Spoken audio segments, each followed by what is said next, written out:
I will speak in French. I better Okay. take a translation. Ok, merci. Bon, je ne vais pas vous parler des 22 minutes, la question a déjà été posée, mais je vais vous parler d'autres tests qui ont été faits. Et en France, nous avions la semaine dernière Utac Ceram qui était présent devant nous.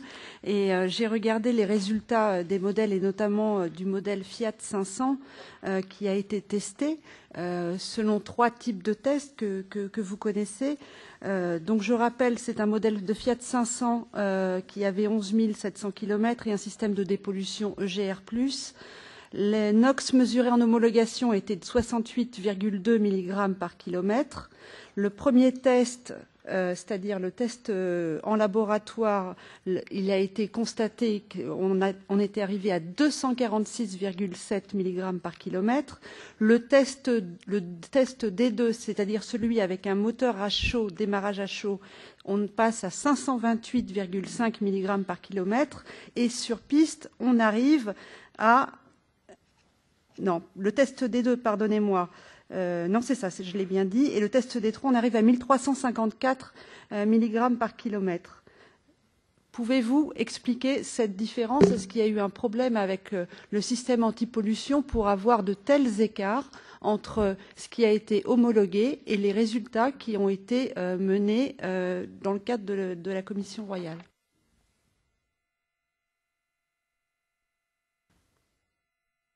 No, I cannot explain. Non, je ne peux pas expliquer tous ces résultats. Ce que je peux dire, c'est qu'on peut confirmer que nos véhicules n'ont pas de mauvaise performance. On pense, en fait, on est sûr du fait que nos véhicules représentent l'état de l'art. Ce qui se passe, et notamment ce qui s'est passé depuis septembre de l'année passée, c'est qu'il y a beaucoup de tests qui ont été effectués par différentes entités au niveau international. Tous ces essais sont faits en utilisant des méthodologies utilisées par l'Institut d'Acha, par exemple. On en a entendu parler vendredi.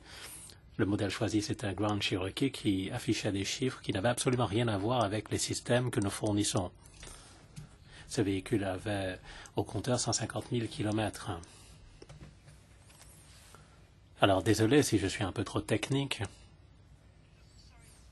Excusez-moi, mais ce n'était pas ma question et j'aimerais simplement savoir, parce que là on ne parle pas d'un véhicule de 150 000 km, le véhicule testé en avait que 11 000. Simplement, il y a une distorsion très importante entre les chiffres trouvés lors de l'homologation et sur différents tests, et dont notamment le premier qui était un test en laboratoire. Donc je veux bien que vous contestiez un certain nombre de tests qui ont été faits par des commissions officielles d'un certain nombre de pays de l'Union européenne, mais il y a malgré tout un écart très important. Donc, y a-t-il eu, à votre avis, un problème avec les systèmes anti-pollution que vous proposiez sur ces véhicules-là? As I said, I have no... Comme je l'ai dit, je n'ai aucune explication concernant ces valeurs. Ces valeurs ne devraient pas exister. Je n'ai pas d'informations sur les conditions dans lesquelles les tests ont été effectués concernant l'état des véhicules. Ce qu'on sait tous, et cela vaut pour les émissions de CO2, mais c'est vrai également pour les émissions dont on parle ici, c'est que le NEDC, c'est-à-dire un cycle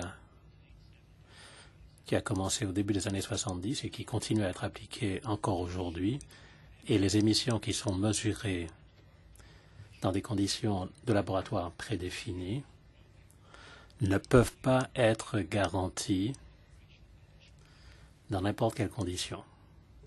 Ça ne peut pas être garanti, mais peut-être que l'écart ne peut pas être aussi grand qu'il l'est là, qu'il y ait des résultats avec des chiffres sensiblement différents. D'accord, mais pas à ce point-là. Vous remarquez quand même qu'il y a une distorsion qui est très importante. Il faut penser à la confiance des consommateurs qui vont acheter des véhicules où on leur dit votre voiture, elle est dans les normes, et la réalité, c'est 300, 400 fois au-delà. Il y a quand même une distorsion qui est très importante. Vous le reconnaissez ou pas? What I can tell you is... Ce que je peux vous dire, c'est parler des essais effectués sur la base d'un étalonnage. si on désactive tous les systèmes de contrôle. Alors, ça ne couvre pas la modulation, on parle vraiment de désactivation dans ce cas-là. Alors, avec une voiture correcte, on pourrait être dans une fourchette de 12. Et ce n'est pas vrai uniquement pour nos véhicules, c'est vrai de façon générale. Monsieur Henkel.